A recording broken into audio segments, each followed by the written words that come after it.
Jack Rayner stepped onto the dusty spaceport floor. The air was hot, filled with smoke and oil. Ships stood like broken statues in the junkyard. Some had missing wings.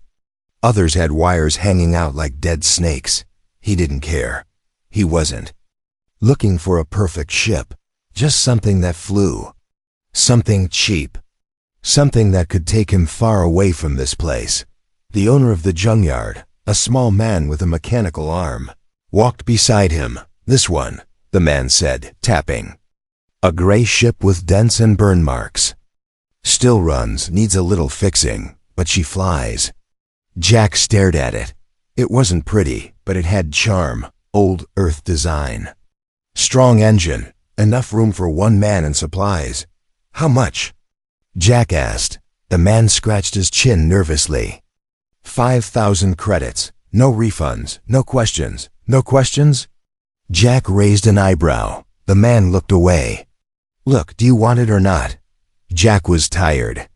He had been on this dirty planet for too long. He nodded. "Deal." They shook hands. Later, Jack sat in the pilot's seat. The engine hummed softly. The ship lifted into the sky, smooth but with a slight shake. He smiled. It felt good to fly again. But then, a sound. A soft bump. Then a whisper. Jack turned his head. He heard it again, something from the back of the ship. A noise like someone breathing. He stood up, hand on his old blaster. He moved slowly through the narrow hallway. The ship creaked, pipes hissed. Lights flickered. Then he heard it clearly, a cough. He followed the sound to a wall panel. It looked normal, but something was off. He tapped it. Hollow. Jack pressed a small button beside the panel. It opened. With a slow hiss, behind it was a secret compartment. Inside, curled up in the shadows, was an alien woman holding a small child. Jack froze. The woman looked up, her eyes wide and scared. She held the child tighter. "Please, don't hurt us," she said in a weak voice. Jack didn't move. His mind raced. What was this? Why were they hiding here? "Who are you?" he asked. The woman didn't answer. She was breathing fast. The child looked at Jack. It had large glowing eyes and a strange calmness on its face. "I bought this ship an hour ago," Jack said. "I didn't know anyone was inside." The woman still didn't reply. She only whispered to the child. In a strange language, Jack took a step back. "You need to get out. I don't want trouble." The child reached out a hand toward him. Jack felt a strange warmth in his chest. His mind went quiet for a second, like everything around him stopped. "What was that?" he whispered. The child pulled its hand back, and the feeling faded. Jack looked at the woman. "Tell me what's going on. Now." She took a deep breath. "We were running, hiding. We had no choice. My son is special." "Special how?" The woman looked down. "People want him for his powers. He's not safe out there." Jack rubbed his forehead. "I just wanted a ship. That's all, not this." Suddenly, the ship's screen beeped loudly. A warning, incoming signal detected. Jack rushed to the cockpit. On the radar, a small red dot appeared, and it was moving fast. A ship was following them. "Did you lead someone here?" Jack asked, shouting back. The woman stepped into the cockpit. "They must have tracked us." "We didn't mean to, please." The child looked at Jack again. This time, its eyes glowed brighter. And then, Jack heard something. Not through his ears, but inside his head. "Help us, please. You're our only hope." Jack stared at the child, stunned. "What the hell is going on?" he whispered. The screen flashed again. The enemy ship was getting closer. Jack looked at the woman, then at the child. He had two choices. Run. Or protect. The engines roared louder. The chase had begun. And Jack Rayner was no longer flying alone. Jack Rayner had faced pirates. He had fought in wars. He had survived crashing on dead moons. But nothing prepared him for this. A mother and her child, hiding in the walls of his ship. One of them, glowing, and now speaking inside his head. He stood in the cockpit, staring at them. The stars outside. His window felt colder now, darker. The woman stepped forward slowly. Her voice was soft but tired. "My name is Mayra. My son's name is Kale. We didn't want to be found." Jack pointed to the radar screen. "Well, someone found you, and now they're chasing me." Mayra's face turned pale. "How close?" she asked. Jack looked again. The red dot blinked faster. "Close enough, 5 minutes." Mayra held her son tight. "That's not just any ship. It's a seeker. They don't stop." Jack narrowed his eyes. "And why are seekers after a mother and her kid?" She didn't answer. But Kale looked up at Jack, and again, Jack heard a soft voice in his mind. "We didn't choose this." 10 minutes earlier, back when Jack had first found them, he wasn't thinking clearly. He had pointed his blaster at them, yelled, demanded answers. Kale hadn't cried, hadn't screamed. He had simply glowed, just a little. A soft light under his skin. Like stars inside him. Jack had felt it in his chest. Not pain, but something else. A warmth, a sadness. A message without words. He had dropped his weapon. "I don't know what you are," he had said, "but I think I believe you." Now Jack was pulling levers fast.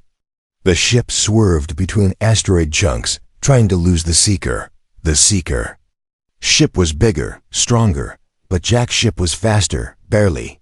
"They won't stop," Mayra said again. "They want Kale. He's different." Jack glanced at the boy. "He's a kid." Mayra shook her head. "Not just a kid. He was born during the collapse, when our planet was falling. No one else survived, except him." Jack didn't know what to say. He had seen strange things during the war. Creatures, weapons, experiments. But a child who could speak with his mind? That was new. A sudden attack. The ship rocked violently. A red beam grazed the hull. Alarms screamed. "They're firing!" Jack shouted. He hit the booster. The ship surged forward, but it wasn't enough. "They're locking on," Mayra yelled. Kale stepped forward. His small hand touched the side of the ship's wall. And suddenly, everything went quiet. No alarm. No lights. No sound. The ship seemed to vanish into silence. Jack looked around. What did he? Then the radar showed something strange. The seeker ship was turning, searching in circles. "They can't see us," Mayra whispered. Jack blinked. "Wait, he cloaked the ship?" She nodded, only for a moment. "He's still learning." Jack stared at the boy. "What is he?" Mayra looked into Jack's eyes. "He's the last of something ancient. And they want to control him, or destroy him." Kale sat quietly, tired now. He leaned against the wall and closed his eyes. The silence ended. Lights flickered back. The ship returned to normal. Jack exhaled slowly. Okay, this just got serious. A choice to make. Jack sat back in the pilot's chair, his mind spinning. He never wanted this. He just wanted to leave that broken planet, find a quiet moon, and drink alone. Now he was hiding an alien child with powers while being chased by ships that never stop hunting. Mayra stood behind him. "You can leave us at the next station if you want. We'll understand." Jack didn't answer right away. He looked at Kale, peaceful now, sleeping, still glowing slightly. Jack thought about the war, about the innocent ones who never got protected. He sighed. "No," he said. "I won't leave you." Mayra blinked. "Why?" Jack tightened his grip on the controls. "Because I think the universe already failed this kid once." He looked at the stars ahead. "Not again. Not on my ship." The first thing Jack noticed was the silence. Not space silence, the wrong kind. No birds, no radio chatter, no static hum from nearby ships. Just nothing. He checked the radar again. That red dot? It was gone, vanished like it had never been there. Jack didn't like that. Ships didn't just disappear, unless the pilot knew how to become invisible. The knock. A sudden sound echoed through the ship. Not an alarm, not an impact. It was a knock. 3 slow taps. From the outside. Jack froze. Mira grabbed Cale and backed away, her eyes wide with fear. "No," she whispered. "It's him." Jack looked through the rear cam. Nothing. Just space. Empty. But the knock came again. This time, closer. Someone, or something, was on the hull of the ship. Jack grabbed his blaster. "Get in the engine room. Lock the door." Mira hesitated.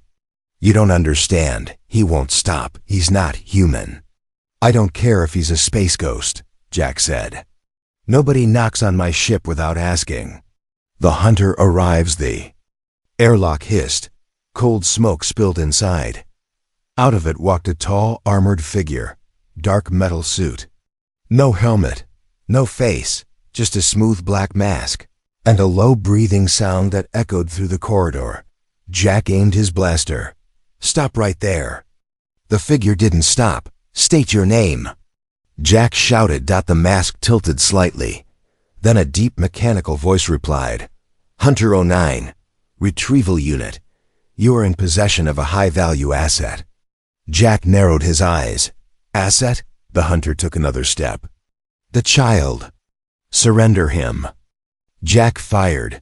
The blaster bolt hit the hunter's chest and fizzled out like a spark on water. No damage. No reaction. Jack stepped back. The hunter raised one hand, and Jack's weapon flew from his grip. Telekine's eyes. The chase. Inside. Jack ran, slammed a door shut and locked it. The hunter walked through it like smoke. Mira and Cale were gone. Hidden again. Jack dove into the cargo bay and hit the emergency spin controls. The room tilted. Boxes crashed. Still, the hunter didn't fall. Jack triggered the fire suppressor. White foam sprayed across the room. For a second, just one, the hunter paused. Jack used it. He grabbed a wrench and smashed it against the helmet. Crack. A small piece broke. Jack saw it. Not wires inside, not metal, but flesh. This hunter was part machine, part something else. A flicker of power, then a sudden flash from the hallway behind them. Cale appeared, his eyes glowing. He raised one hand. The hunter turned just in time, but it was too late. Cale's power surged. A shockwave of energy blasted down the corridor. The ship shook. Panels fell. The hunter was thrown back, crashing into a wall for the first time. He didn't move. Jack ran to Cale. "What did you do?" Cale's voice echoed softly in Jack's mind. "He's not gone, just sleeping. We must leave, now." Mira appeared beside them, holding Jack's jacket and a small glowing cube. "I jammed his tracker, but not for long." Jack fired up the engines. The ship roared into space again. Behind them, the hunter's ship slowly powered back up. "He'll follow," Mira said. Jack nodded. "Let him." Cale looked out the window. "He won't stop until I'm taken." Jack looked at the boy, then back at the stars. "Then we don't stop either." He pressed the thrusters. The stars stretched. They vanished into warp. But even far away, they could still feel it. The hunter had marked them. And next time, he wouldn't come alone.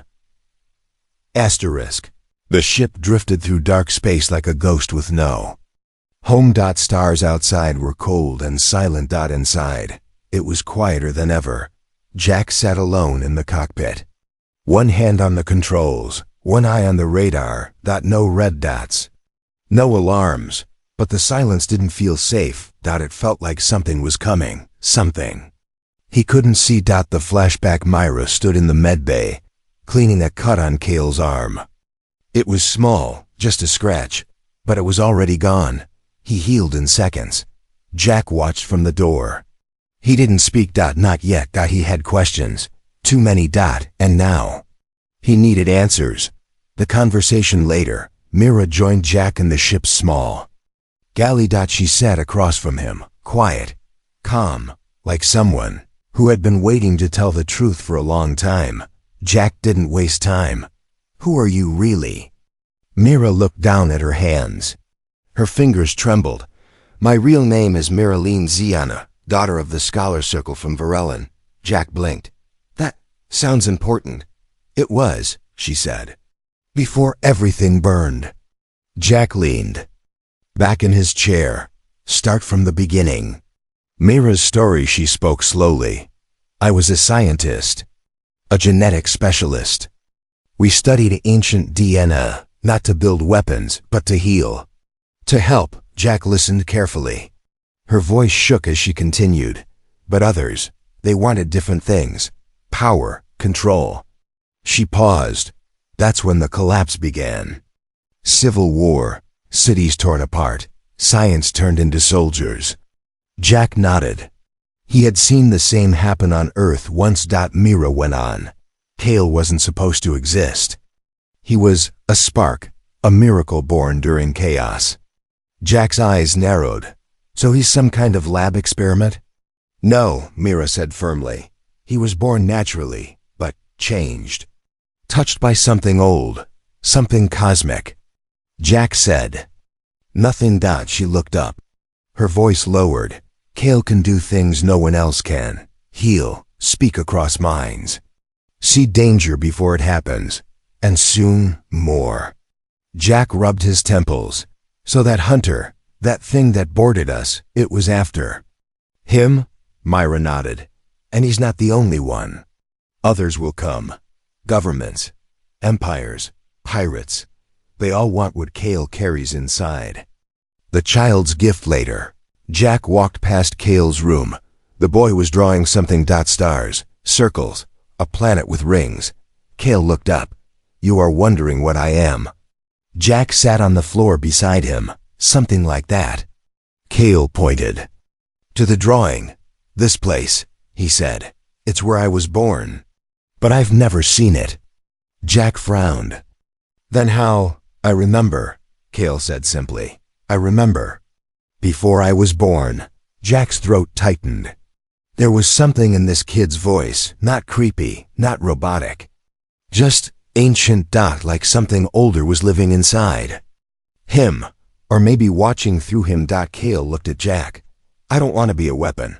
You're not, Jack said quietly. Not on my ship. Incoming signal. Suddenly. The ship's console lit up. An old military frequency. Encrypted. Scrambled. Jack read the ID code. He knew it. Colt. Mira looked over his shoulder. Friend? Used to be, Jack said. Ex-military. Good pilot. Dangerous but loyal. Mira didn't look convinced. He can help us, Jack said. We need fuel, food, somewhere safe. She touched Kale's shoulder. We'll follow you. Jack pressed the accept button. Colt's voice came through the speaker, smooth and deep. Well. Jack Rayner. Been a long time. Jack smiled slightly. I need a favor. Colt laughed. When don't you? Setting the stage, they set course for a small moon base, off-grid. Quiet. Mostly forgotten. Jack felt something tighten in his chest. This part of the galaxy had history. Bad history. But they had no choice. He glanced back at Kale and Mira. One was hiding the past, the other was the future. And Jack? He was stuck in the middle, with a growing feeling that something big was coming, something none of them were ready for. The landing was smooth. Too smooth. Jack knew this moon well. An old mining rock turned into a shadow port. No laws, no questions. Just cold rock, cheap fuel, and even cheaper promises. But as the ship touched down, he felt it. Something was off. The base lights were already on. The hangar doors opened before he sent a request. Feels like they were expecting us. Jack muttered. An old friend Colt stood at the edge of the landing bay, arms crossed. Same old jacket. Same smug grin. Jack stepped out first, one hand on his sidearm, not pulling it, just touching it. Colt walked over and hugged him. Still breathing, I see, Colt said. Guess the galaxy's getting soft. Jack smiled, but only on the surface. Thanks for the warm welcome. Colt looked past him and saw Myra and Cale coming down the ramp. "Family?" he asked. Jack paused. "Something like that." Colt whistled. "Cute kid. Doesn't look dangerous." Jack's eyes narrowed. "He's not. Hospitality or trap." Colt gave them rooms, food, power cells for the ship, even warm clothes for Cale. Jack wanted to believe it was kindness. But Myra didn't eat. She just stared at the base walls. Quiet, watchful. At night, Jack found her near the window. "He's going to sell us," she said. Jack blinked. "What?" "I saw his mind," she whispered, "just for a second. He's already contacted someone." Jack didn't want to believe it. Colt wouldn't do that. "We fought together, bled together." Myra looked him dead in the eyes. "Then you don't know him anymore." The deal, meanwhile, deep below the moon's surface, in a sealed, silent room. Colt was talking to a HOLO called out a man with silver eyes and no face. "I've got the boy," Colt said. "Unharmed, no damage." The silver-eyed man nodded. "Delivery window? 6 hours." The man smiled. "Cold and wide. Good. Payment on arrival. If he resists, remove the mother. The child will adapt." The screen blinked out. Colt sighed, looked at his drink, then poured it out. The trap springs, back on the ship. Cale woke up in the middle of the night. He whispered, "They're coming." Jack jolted awake. "Who?" Cale just pointed at the door. It exploded inward. Colt's men. Armed. Ready. Myra grabbed Cale and ran into the corridor. Jack ducked behind a crate and fired back. "Colt!" Jack shouted through his cum. "What the hell are you doing?" Colt's voice came through, cold and calm. "Don't fight me, Jack. This is bigger than both of us. You sold them? A kid." "He's not a kid," Colt said. "He's a weapon waiting to go off. I'm just making sure he lands in the right hands." The escape attempt. Jack and Myra met near the back hatch. Cale was glowing again, bright this time, scared, shaking. "We won't make it to the ship," Myra said. "Too many guards." Jack looked around, thinking fast. "I've got one last move." He hit a hidden panel, a secret tunnel under the base. "Smugglers used it years ago. Go," he told them. "I'll hold them off." Myra grabbed his hand. "You won't survive," Jack smiled. "I've done dumber things." Cale looked back. For the first time, he looked angry and powerful. "Don't let them touch her," Cale whispered to Jack's mind, "or I will burn this place down." A costly escape. Myra and Cale fled into the tunnel. Jack stayed behind, covering their escape.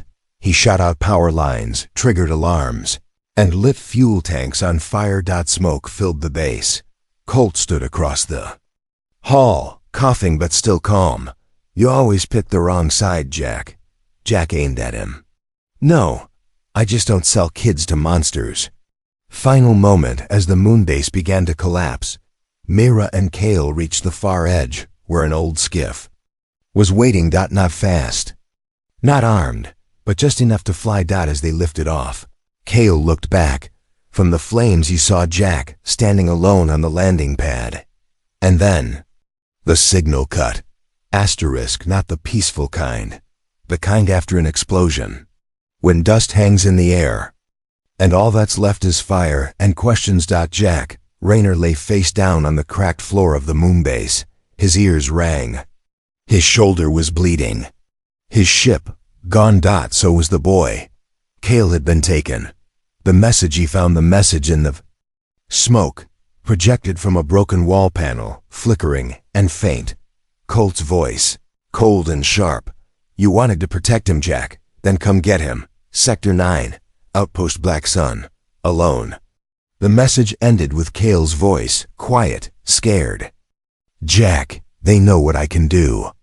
A dangerous decision. Myra patched Jack's arm as they sat in an old escape pod, drifting through dark space. "We should run," she said. Jack didn't answer. "We don't know what they'll do to him," she added. "They'll push him until he breaks, until he becomes what they want." Jack stood. I'm going to get him. Mira grabbed his arm. You'll die. Jack looked her dead in the eyes. Then I'll die doing something that matters.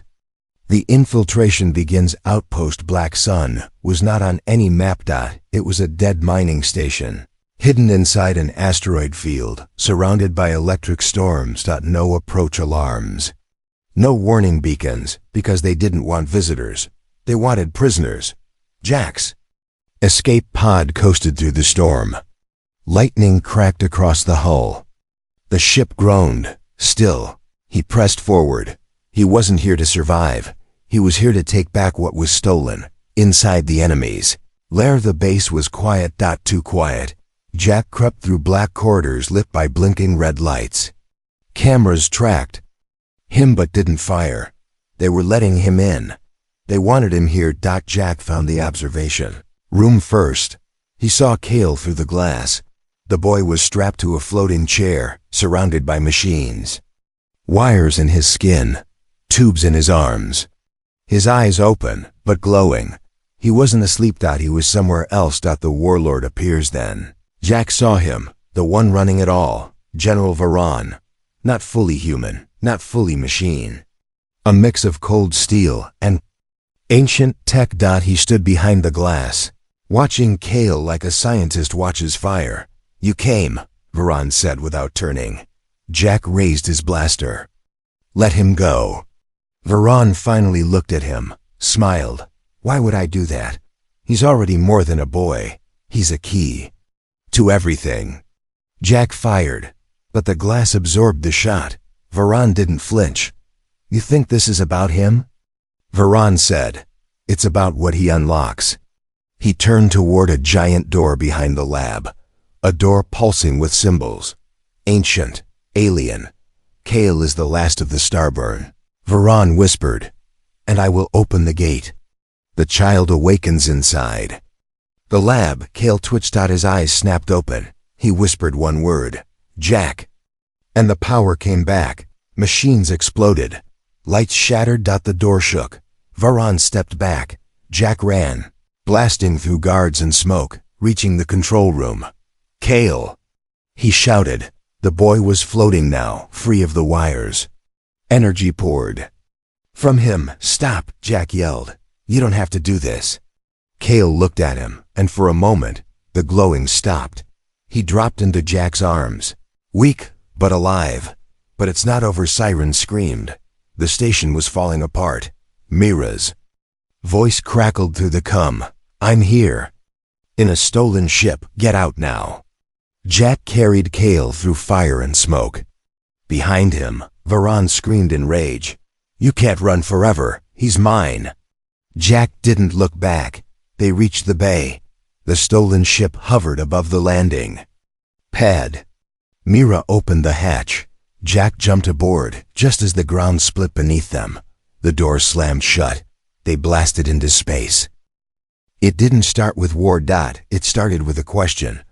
A small voice in the quiet of a stolen ship. Am I still just a child? Or am I something else now? Jack Rayner didn't know how to answer. He looked at Kale, eyes dim now, no glow. No fire, just a boy, wrapped in a blanket, sitting near the window of deep space. After everything. Kale still looked small, still looked human, but Jack had seen what the boy could do, and what others would do to control it. The calm. Before the final storm, Mira was flying the ship. They were heading to a forgotten moon, a quiet place where ancient ruins sat buried under time and dust. She said Kale would be safest there. Jack wasn't so sure. Running again? He asked. Mira glanced at him.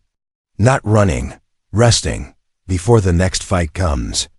Kale didn't speak. He just stared at the stars, the vision that night. Jack had a dream.